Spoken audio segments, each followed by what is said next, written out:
இப்போ அதிமுகவில் நடக்கக்கூடிய சமீபத்திய குழப்பங்களுக்கு தாவேகா தலைவர் விஜய் தான் அடிப்படையில் காரணமா? என்ன சார் கதை நல்லா இருக்க சார். கதைக்கு பேர் என்ன சார்?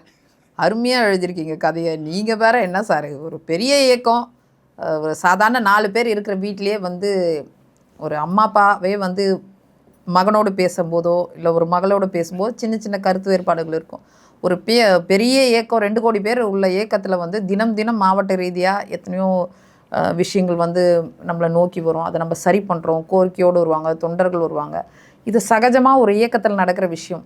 இதுக்கும் விஜய் வராதுக்கு என்ன சார்? பாவம், அவரை ரொம்ப நீங்களாம் பேசி பேசி கஷ்டப்படுத்தி. நிர்மல்குமார் இந்த பேட்டி கொடுத்ததுக்கு அப்புறம் தானே இந்த சார் அதெல்லாம் எத்தோச்சியா நடந்த விஷயம். விஜய் நம்பவே முடியாது அப்படின்னு எடப்பாடி கூட நினைச்சிருக்கலாம்.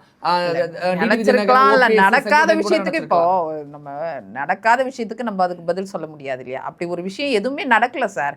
அவர் சொல்லிட்டாரு தெளிவா. விஜய் எடுத்த முடிவு தானா ஓபிஎஸ், தினகரன், செங்கோட்டையெல்லாம் ஒன்று சேர்வதற்கு காரணம்? இல்ல சார், அதெல்லாம் அதாவது என்ன பொறுத்த வரைக்கும் செங்கோட்டையன் அவர்கள் வெளியே போனதோ இல்லை ஓபிஎஸ் அவர்களை நாங்கள் நீக்கினதோ இதெல்லாம் கட்சி விரோத செயல்பாடுகள்.